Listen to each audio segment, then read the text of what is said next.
55% des entreprises déclarent avoir désormais en interne les compétences pour la transformation digitale. C'est encore de mémoire un plus 5 points.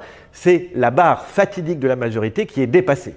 36% d'entre elles déclarent que la formation a été le levier de cette transformation digitale et 17% enfin ont recruté un jeune pour cette transformation digitale. Alors dans le recrutement des jeunes, on s'est interrogé en se disant sans doute des stagiaires ou parce qu'ils sont moins chers que nenni.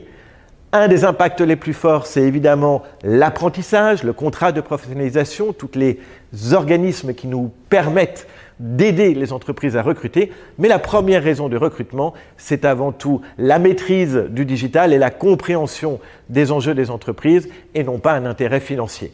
En gros, la jeunesse est le moteur de la transformation digitale avec une offre de formation qui se complète et qui s'enrichit, mais qui reste pour de nombreuses personnes des choses un peu inaccessibles, pas très claires. Par où commencer ? C'est un autre item de notre baromètre. Alors, l'action d'un organisme de formation, c'est d'accompagner évidemment l'individu. On a, pour le MBA Digital Marketing and Business, déployé une activité dite part-time pour que les cadres en activité, un commerçant, puissent 3 jours par mois se former, avoir un diplôme sur 1 an. Mais on aide également beaucoup les TPE, les PME, en leur proposant des groupes d'étudiants qui vont travailler 1 journée par semaine pendant quelques mois sur des projets. C'est aussi ça le pont entre l'industrie et le monde estudiantin.